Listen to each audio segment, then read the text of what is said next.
ہم نے قسط نمبر 1 میں ایک امتحان کا ذکر کیا تھا۔ چلیے جانتے ہیں یہ امتحان کیسا تھا۔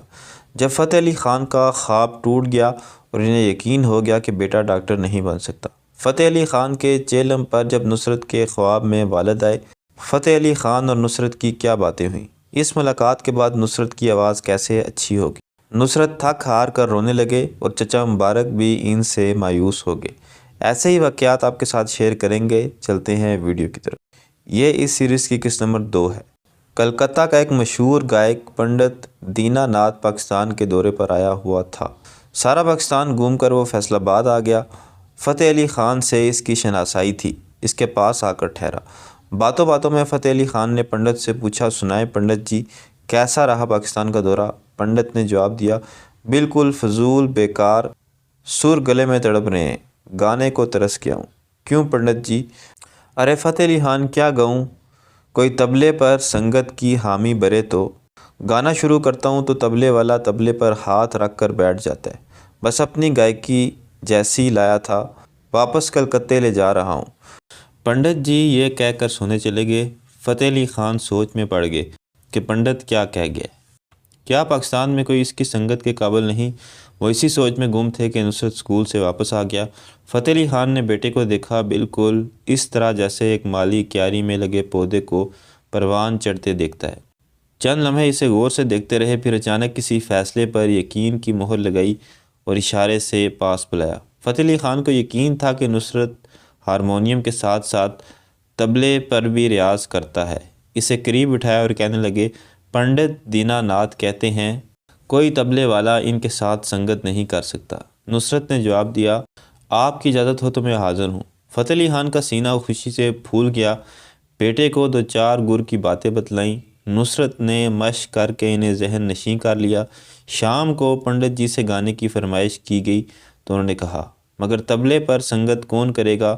فتح علی خان نے نصرت کی طرف اشارہ کیا۔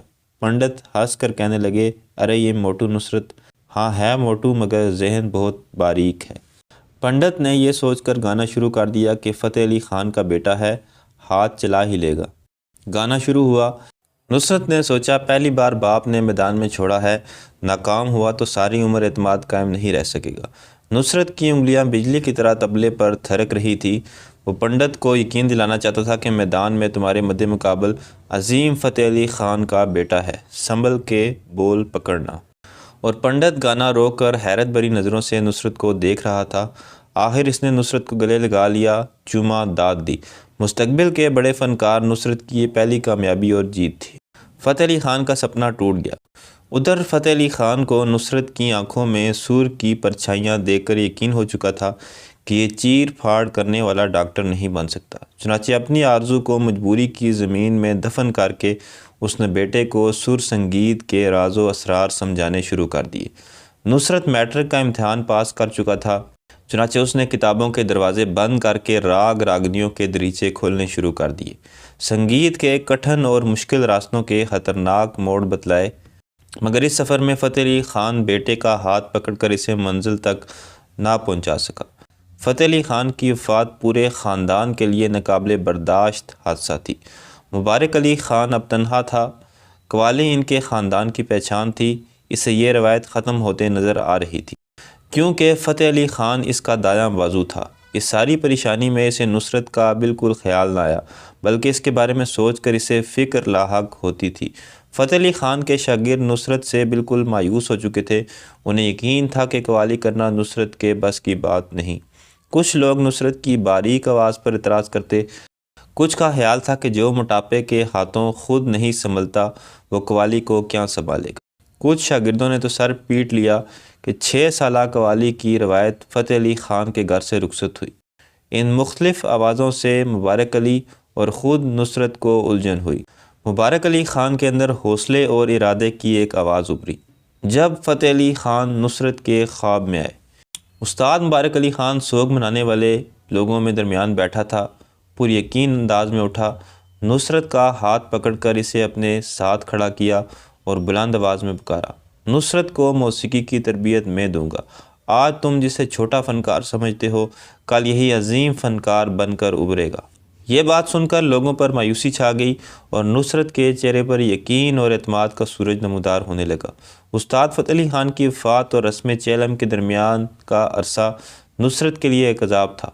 چاروں طرف سے ایک صدا تیر بن کر اس کے دل میں اترتی تھی کہ یہ کیا گائے گا، گانا اس کے بس کا روگ نہیں۔ نصرت کے ساتھ ہر کوئی پریشان تھا، نہ گھر میں چین نہ باہر دل بیلتا تھا۔ سب کو ایک ہی فکر تھی کہ اب کیا بنے گا۔ نصرت فتح علی خان کی ایک بہن اسے ایک نجومی کے پاس لے گئی جو بڑا کامل دست شناس تھا، مستقبل کی کہانی کاغذ پر لکھ کر سامنے رکھ دیتا۔ نصرت کا ہاتھ دیکھ کر کہنے لگا، یہ بہت بڑا گویا بنے گا، سٹار بنے گا، سٹار۔ اس کے گانے کی چاروں طرف دھوم ہوگی۔ مگر یہ کیسے ہو سکتا ہے؟ نصرت نے اداس لہجے میں کہا، میری تو آواز ہی گانے والی نہیں، یہ مجھے نہیں پتا۔ نجومی نے جواب دیا، تیرا ہاتھ بتلاتا ہے ساری دنیا میں تیری آواز گونجے گی۔ نجومی کی یہ تسلی اور پیش گوئی بھی نصرت کی اداسی کم نہ کر سکی۔ وہ چند دنوں کے لیے محمد اقبال کے ساتھ قصور چلا گیا، وہاں سے کوٹ رادھا کشن، جہاں ایک میلے میں قوالی کا پروگرام ہو رہا تھا۔ قوال بخشی سلامت تھے جو نصرت کے والد کے شاگرد تھے۔ انہوں نے نصرت کو گانے کے لیے کہا، مگر نصرت نے انکار کر دیا کہ مجھے گانا نہیں آتا۔ بخشی سلامت نے کہا، تو اگر بادشاہ بھی بن جائے تو تجھے کوئی نہیں پہچانے گا۔ تیری پہچان استاد فتح علی خان سے ہے جو بر صغیر کا بہت بڑا گویا تھا۔ تجھے گانا آنا چاہیے، اس کے بغیر تو کچھ نہیں۔ یہ بات سن کر کمرے میں چلا گیا، دروازہ بند کر کے مسلسل روتا رہا اور بڑبڑاتا رہا کہ اگر میں گا نہیں سکتا تو میری پیدائش فتح علی خان کے گھر کیوں ہوئی؟ نصرت فتح علی خان کو ایک خواب آیا۔ ایک رات وہ سویا ہوا تھا، خواب میں استاد فتح علی خان مرحوم آئے، اس کا ہاتھ پکڑ کر ایک مزار پر لے گئے اور کہا، میں اس مزار پر ساری عمر گاتا رہا ہوں، تم بھی گاؤ۔ نصرت نے جواب دیا، لیکن میں نہیں گا سکتا۔ استاد فتح علی خان نے کہا، کیوں نہیں گا سکتے، میرے ساتھ گاؤ۔ نصرت نے گانا شروع کر دیا۔ خواب میں نصرت کا گانا سن کر سارا گھر اس کی چارپائی کے ارد گرد جمع ہو گیا۔ جب نصرت گانا ختم کر چکا تو اسے نیند سے جگایا اور نیند میں گانے کی وجہ پوچھی۔ نصرت نے خواب کی ساری کہانی دہرا دی۔ گھر والے نصرت کا گانا اور مزار کا نقشہ سن کر چند لمحوں کے لیے حیران رہ گئے۔ چیلم کی رسم پر کیا ہوا؟ چیلم پر دستار بندی کی رسم دراصل باپ کے مرنے کے بعد بیٹے کو فنی اور گھریلو ذمہ داریاں سونپنے کی ایک رسم ہے۔